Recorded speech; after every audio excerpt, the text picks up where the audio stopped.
Good morning class 12। हम पाठ पढ़ रहे थे भारतीय लोकतंत्र की कहानी, जिसमें आपने पढ़ा इसके पहले मूल अधिकार। अब आज हम नीति निर्देशक सिद्धांत के बारे में पढ़ेंगे कि नीति निर्देशक सिद्धांत है क्या। तो राज्य के नीति निर्देशक सिद्धांत संविधान के भाग 4 में इसका वर्णन है और अनुच्छेद 36 से 51 तक राज्य के नीति निर्देशक सिद्धांतों का वर्णन है। और राज्य के नीति निर्देशक सिद्धांत आयरलैंड से लिया गया है। तो यहाँ एक प्रश्न भी बनता है कि राज्य के नीति निर्देशक सिद्धांत कहाँ से लिया गया है, तो यह आयरलैंड से लिया गया है। और सबसे इम्पॉर्टेंट बात, जो मूल अधिकार और अधिकार में आपने पढ़ा था और नीति निर्देशक, तो नीति निर्देशक सिद्धांतों को न्यायालय में प्रवर्तनीय नहीं है। कहने का मतलब हम इन्हें न्यायालय में चुनौती नहीं दे सकते, जबकि मूल अधिकार में क्या था, मूल अधिकारों में हम इसे न्यायालय में चुनौती दे सकते हैं कि ये हमारा अधिकार है, हमें इसे मिलना चाहिए। लेकिन नीति निर्देशक सिद्धांतों को हम न्यायालय में चुनौती नहीं दे सकते। और इसका उद्देश्य क्या है, तो नीति निर्देशक सिद्धांतों का उद्देश्य लोक कल्याणकारी राज्य की स्थापना करना। लोक कल्याणकारी राज्य की स्थापना करना, तो लोक कल्याणकारी का मतलब है ऐसे राज्य की स्थापना करना जो जनता के हितों का पूर्ण रूप से ध्यान रखते हो। कहने का मतलब जनता का जिसमें हित हो। और आगे इसी में है सामाजिक, आर्थिक और राजनीतिक न्याय की भी व्यवस्था की गई है राज्य के नीति निर्देशक सिद्धांतों में। तो सबसे पहले राज्य के नीति निर्देशक सिद्धांतों में लोक कल्याणकारी राज्य की स्थापना, उसके बाद सामाजिक, आर्थिक, राजनीतिक न्याय की व्यवस्था की गई है और संसाधनों का उचित वितरण। तो राज्य के निर्देशक सिद्धांत में संसाधनों का उचित वितरण का मतलब सरकार ऐसी व्यवस्था करे जिसमें संसाधन सभी के पास हो, चाहे वो अमीर हो या गरीब, सबके पास संसाधन हो। और समान कार्य के लिए समान वेतन का भी अधिकार इसमें है। स्त्री और पुरुषों को समान अधिकार दिया गया है। अनुच्छेद 40 में सबसे इम्पोर्टेंट देखिए, अनुच्छेद 40 में ग्राम पंचायतों का संगठन। तो राज्य क्या किया है, राज्य का कार्य है कि वह ग्राम पंचायतों का संगठन करे। आगे इसी में है कुछ विशेष दशाओं में, जैसे बीमारी, बुढ़ापा, गरीबी की अवस्था में उन्हें काम देने का भी अधिकार है। आगे है तो काम देने का अधिकार है, तो वह काम न्याय संगत होना चाहिए तथा वहाँ की जो दशा है, मतलब काम करने की जो दशा है वो मानवीचित हो, जिससे कार्य आसानी से किया जा सके। आगे है कर्मकारों के लिए निर्वाह मजदूरी आदि की भी व्यवस्था की गई, मतलब जो कार्य करने वाले लोग हैं उनके लिए मजदूरी भी तय की गई है। और इसके लिए सरकार ने कुटीर उद्योग धंधों को बढ़ावा दिया। आगे है नागरिकों के लिए एक समान सिविल संहिता की व्यवस्था की गई है। तो राज्य क्या किया है, इसमें समान सिविल का मतलब राज्य भारत के समस्त राज्य क्षेत्र के नागरिकों के लिए एक समान सिविल संहिता की व्यवस्था की है। आगे है अनुच्छेद 45 में प्रारंभिक शैशवावस्था की देखरेख। कहने का मतलब 6 वर्ष से कम आयु के बच्चों की शिक्षा का प्रावधान है।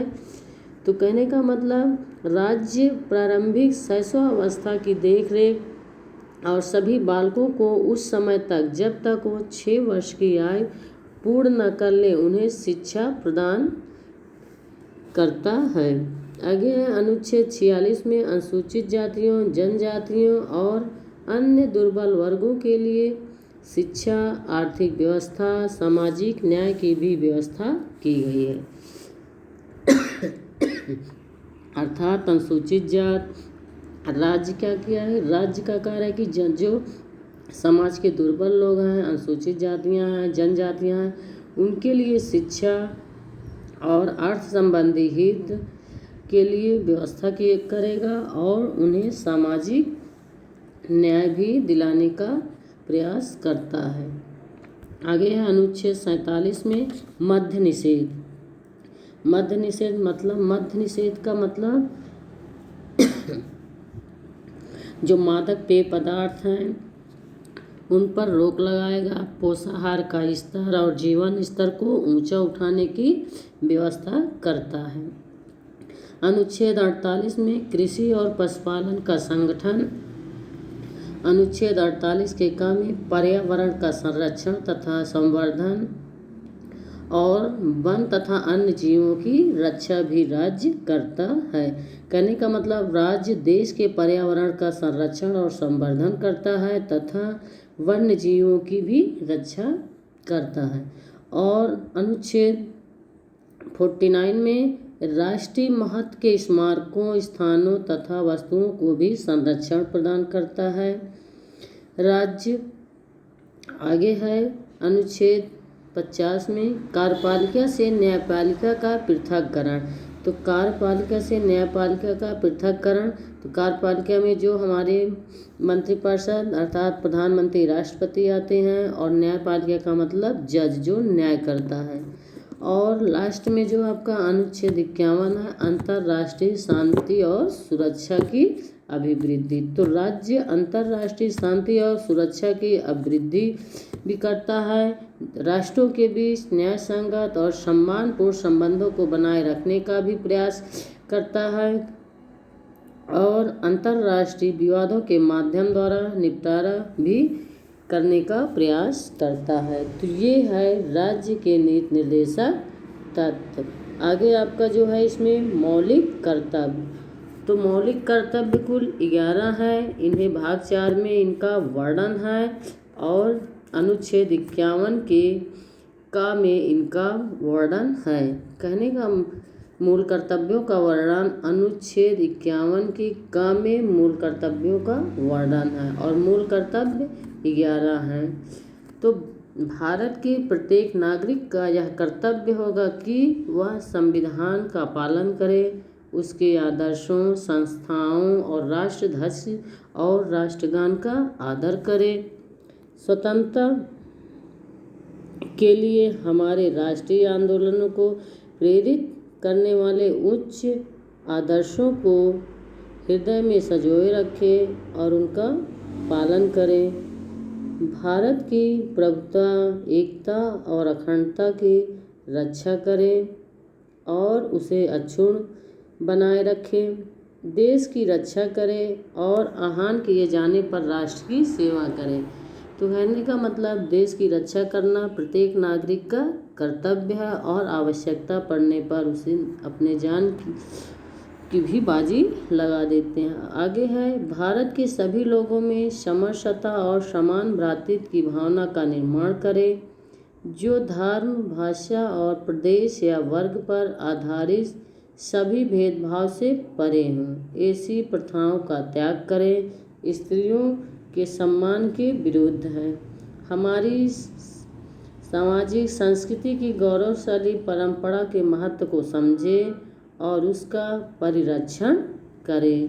प्राकृतिक पर्यावरण की जिसके अंतर्गत वन, झील, नदी, वन्य जीव हैं, उनकी रक्षा करें और उनका संवर्धन करें तथा प्राणी मात्र के प्रति दया भाव रखें।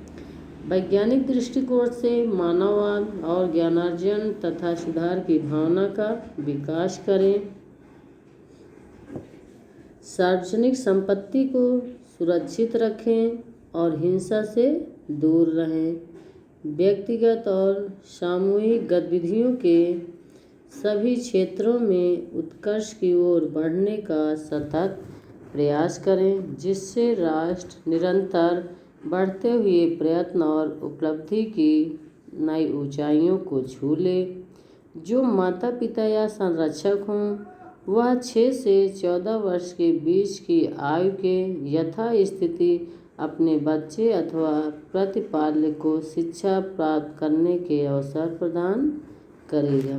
तो बच्चों, ये है मूल कर्तव्य और राज्य के नीति निर्देशक तत्व। तो राज्य के नीति निर्देशक तत्व और मूल कर्तव्य आप एक बार अच्छे से पढ़ लीजिएगा। आगे इसी में है पंचायती राज व्यवस्था, जो हम आपको अगले पार्ट में इसी में पढ़ाएंगे।